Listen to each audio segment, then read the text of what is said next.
মাননীয় আদালত আজ কাঠগড়ায় দাঁড়িয়ে আছে দেখতে শান্তশিষ্ট একজন মেয়ে, নাম তার জিলাপিনী। মাননীয় আদালত, এই জিলাপিনীর অপরাধ হচ্ছে সে বছরের 12 মাসের মধ্যে প্রায় 11 মাস খুব শান্তশিষ্ট থাকে, কিন্তু রমজান মাস আসতে না আসতেই সে তার অপরাধ জগতে পা রাখেন। অর্ডার অর্ডার অর্ডার, অপ্রয়োজনীয় কথা বাদ দিয়ে জিলাপিনীর অপরাধ অন্বেষণ করা হোক।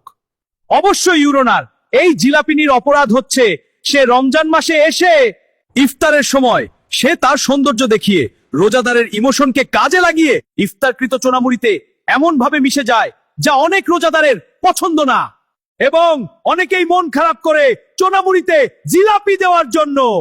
সুতরাং মাননীয় আদালত, আমি রোজাদারের পক্ষ থেকে বলছি এই জিলাপিনীকে রমজানের পুরো 1 মাস পর্যন্ত বাংলাদেশ থেকে ব্যান করে দেওয়া হোক।